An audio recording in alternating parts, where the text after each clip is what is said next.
Halo Sobat Wibu, kembali lagi bersama saya Ichigo. Dan ya, hari ini kita nggak review dulu ya. Aku pengen bahas perbedaan Valentine di Jepang dan di Indo coy. Tapi sebelum kita mulai jauh, Pak, untuk klik like dan subscribe terlebih dahulu, karena hanya 1% dari kalian itu yang subscribe, and that's make me sad. Yuk naik ke angka ini dan klik tombol subscribe. Dan kalau misalnya kalian subscribe, aku pasti bakal lebih semangat dan kualitas videoku akan meningkat. Jadi ya, kita sama-sama seneng lah ya. Oke, kita lanjut.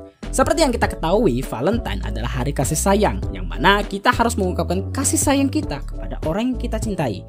Sebenarnya orang yang kita cintai ini nggak harus pacar ya, bisa aja keluarga, saudara, atau teman cuy.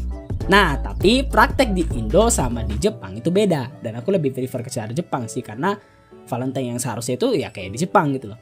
Emang perbedaannya apa sih? Yang pertama, ini acara apa? Nah, di Jepang Valentine dijadikan acara atau ajang buat cewek untuk nembak cowok yang dia sukai. Karena disinilah momen dimana cewek bisa mengungkapkan perasaannya tanpa harus mengucapkan. Dan pasti lebih gampang, karena mereka tinggal ngasih coklat dan cowoknya bakal peka sendiri. Bahkan kalau ceweknya nggak berani ngasih langsung ke dia bisa masukin aja ke loker di depan sekolah. Jadi gampang gitu kan. Sedangkan di Indo, ini adalah ajang untuk mempererat hubungan antar pasangan. Jadi nggak ada tuh cewek yang ngasih coklat dengan niat agar cowoknya peka, tapi lebih ke cowok ngasih coklat ke cewek agar ceweknya tahu kalau cowoknya itu sayang sama dia.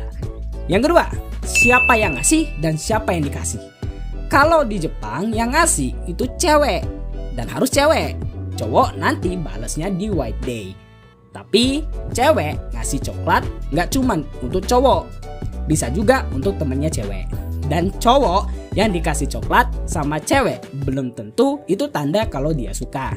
Bisa aja itu cuman coklat pertemanan. Jadi di Jepang coklat itu fleksibel, bisa dikasih ke siapa aja dan niat apa aja. Nah, kalau di Indo yang ngasih harus cowok dan harus dikasih ke cewek yang dia suka. Jadi nggak ada tuh coklat pertemanan dan sebagainya. Tapi ini juga karena pengaruh budaya sih, yang mana kalau di Indo kan cowok itu harus ngambil inisiatif gitu kan. Jadi ya gitu deh. Nggak ada tuh kita sebagai orang Indo berharap dapat coklat dari cewek gitu kan. Yang ada kita harus ngeluarin duit untuk cewek gitu kan. Kecuali ceweknya wibu sih, dan dia paham tentang budaya Valentine di Jepang gitu kan. Dan coklatnya juga nggak fleksibel, dan ngasihnya harus ke orang yang kita sukai. Jadi niatnya juga nggak fleksibel coy. Ketiga, aturan. Di Jepang, remaja bebas untuk melaksanakan Valentine karena mereka kebanyakan agama Shinto. Agama Shinto ini itu membebaskan penganutnya untuk melakukan kegiatan agama lain. Karena agama ini beranggapan semua yang ada di bumi ini itu ada dewanya. Makanya kegiatan Valentine dan Natal yang identik dengan agama Kristen bebas mereka lakukan. Sedangkan di Indo ya kebanyakan Muslim, jadi nggak fleksibel. Bahkan yang ngerayakan Valentine itu cenderung dianggap haram gitu kan. Bahkan kalau kamu sekolah di madrasah kayak aku dulu, bakal ada razia coklat di tanggal 14 cuy. Dan tanggal 14 itu bakal ada pengajian gitu yang temanya itu Say No to Valentine gitu kan. Ya sekolahku sih gitu. Tapi ya ini karena budaya juga sih. Yang keempat, awal mula Valentine di Jepang sama Indo itu kurang lebih sama, karena globalisasi dan rame yang ngerayain. Jadi ya kalau remaja ngelakuin ini ya kayak keren aja gitu. Tapi ya kalau ngomongin budaya juga, kalau di Jepang nggak ngelakuin ini pasti dikira aneh. Karena kalau dia nggak ada cowok yang pengen dikasih coklat, berarti dia perawan. Kalau dia perawan pasti dibully di Jepang. Karena kalau di Jepang kalau nggak SMA, kalau masih SMA tapi masih perawan, wah itu aib itu. Kalau Indo mah beda gitu kan. Kalau nggak perawan udah digebukin bapaknya udah. Terus yang kelima, cara ngerayainnya. Kalau di Jepang ngasihnya fleksibel, bisa langsung dan tidak langsung. Dan coklatnya harus buatan sendiri, gak boleh cuma beli. Kalau cuma beli nggak ada effortnya, berarti itu cuma coklat pertemanan. Dan di Jepang juga ada White Day, yang mana cowok yang dikasih coklat itu harus membayarnya dengan setimpal. Kalau misalnya dia ngerasa kalau misalnya coklat itu penting.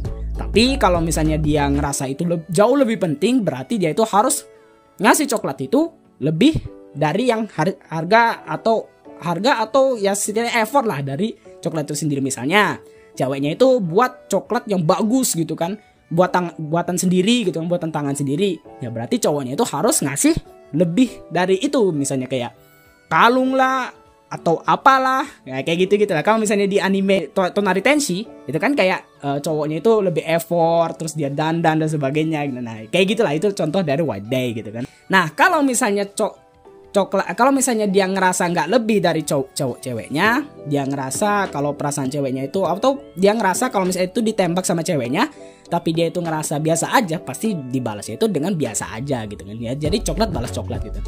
Tapi kalau misalnya dia benci sama ceweknya yang ngasih coklat itu, ya dia nggak bakal balas coklatnya gitu kan, yang nggak dikasih apa-apa gitu. Tapi kalau misalnya kayak gini tuh kayak kejam sih. Yang pertama jarang banget cowok Jepang itu kayak nggak ngasih coklat gitu ya. Paling nggak itu dikasih dengan yang setimpal gitu kan. Kalau di Indo ya harus ngasih langsung. Kita kan cowok kan harus gentle gitu kalau di Indonesia. Tapi coklatnya ya bisa tinggal beli kan, ya tinggal kasih kan. Tinggal kasih ya selesai gitu kan. Jadi nggak ada tuh yang coklat masakan sendiri kan, yang ada hancur nanti. Soalnya di Indonesia kan juga coklat yang bisa dimasak sendiri pun itu masih dikit lah gitu kan. Jadi ya nggak bisa masak sendiri gitu kan. Tapi kalau di anime kan justru yang hancur itu yang dimakan gitu, biar kesannya itu kayak romantis gitu kan, biar kayak semua perjuangan itu dihargai gitu kan. Anjay. Dan ya mungkin segitu aja dulu untuk video kita kali ini. Kurang lebih Valentine di Jepang itu kayak di anime lah ya. Tapi itu real sih. Jadi anime itu memang karena keadaan nyata gitu. Jadi dibawa ke anime gitu. Dunia asli juga kayak gitu gitu. Kalau di Indo sih ya ada yang ngasih coklat, ada juga yang ngasih anak. Anjir dah. Dan ya bagi kalian yang nonton video ini sampai habis, saya ucapkan terima kasih karena buat video ini tuh gak gampang cuy, perlu effort dan tenaga gitu kan. Makanya aku apresiasi banget bagi kamu yang udah nonton video ini sampai habis. Dan silakan komen ya kalau ada yang kurang dari penyampaian saya, atau mungkin aku ada yang lupa gitu kan. Dan ya, silakan komen. Jangan lupa untuk klik like dan subscribe, dan sampai jumpa di video selanjutnya. Dadah. Ya. Setelah jadi villain di beberapa video di channel ini ya, saya malah jadi channel edukasi wibu baru yang baru lahir gitu kan. Ada. Well, untuk kamu yang nonton di akhir video ini, aku nggak gatekeeping kok. Aku nggak gatekeeping. Aku welcome aja kalau misalnya ada wibu baru gitu, berarti kan makin rame gitu kan. Tapi ya kalau kalian nggak sopan sama sepuh ya, hujat balik. Tapi menarik nih kalau misalnya tapi menarik nih kalau misalnya aku bahas gatekeeping, lumayan buat konten baru.